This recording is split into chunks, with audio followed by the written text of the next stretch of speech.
Hi friends, ఇవాళ మనం మాట్లాడుకోబోయే news Akkineni Nagarjuna గారి గురించి. అందరికీ ఇష్టమైన ఈ స్టార్ హీరో ఇప్పుడు ఒక ముఖ్యమైన న్యాయ పోరాటం ప్రారంభించారు.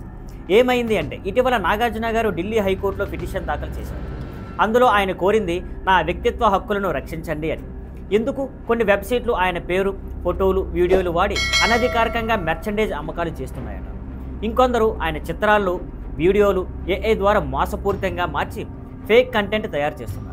కొన్ని సైట్లలో ఆయన ఫోటోలు వాడి అశ్లీల కంటెంట్ కూడా క్రియేట్ చేయబడిందని ఆయన కోర్టులో ఫిర్యాదు చేశారు. ఇలాంటి వాటి వలన ఒక స్టార్ ఇమేజ్, పర్సనల్ హక్కులు దెబ్బతింటాయి. కాబట్టి వాటిని ఆపాలని నాగార్జున గారు న్యాయపరంగా అడుగుతున్నారు. కోర్టు స్పందన. ఢిల్లీ హైకోర్టు ఈ కేసుపై గంభీరంగా స్పందించింది.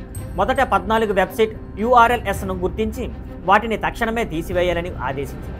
కోర్టు తెలిపింది, ఎవరైనా ఒకరి పేరు, ఫోటో, ఇమేజ్ను అనుమతి లేకుండా వాడితే అది హక్కుల ఉల్లంఘన అని. ఈ కేసు తదుపరి విచారణ 2026 జనవరి 23కు వాయిదా వేసింది. ఎందుకు ఇది ముఖ్యం? ఇప్పటి డిజిటల్ యుగంలో సోషల్ మీడియా, AI ఫేక్ వీడియోల వలన ప్రముఖుల ఇమేజ్ దుర్వినియోగం ఎక్కువవుతుంది. ముందు కూడా బాలీవుడ్ నుంచి ఐశ్వర్య రాయ్, కరణ్ జోహర్, అభిషేక్ బచ్చన్ లాంటి వారు కోర్టును ఆశ్రయించారు. ఇప్పుడు టాలీవుడ్ నుంచి నాగార్జున గారు కూడా ఈ అడుగు వేయడం చాలా ముఖ్యమైన నిర్ణయం. ఇది కేవలం సెలబ్రిటీలకే కాదు, భవిష్యత్తులో అందరికీ ఒక రక్షణగా మారుతుంది. ఫ్రెండ్స్, ఇది మనందరికీ ఒక పాఠం చెబుతోంది. మన ఫోటోలు, పేరు, వీడియోలు అనధికారికంగా వాడితే మన హక్కులు ఎలా దెబ్బతింటాయో ఆలోచించాలి. నాగార్జున గారి ఈ చర్య ఇతర ప్రముఖులకు కూడా మార్గదర్శకంగా నిలుస్తుంది. మరిన్ని అప్డేట్స్తో మళ్ళీ కలుద్దాం.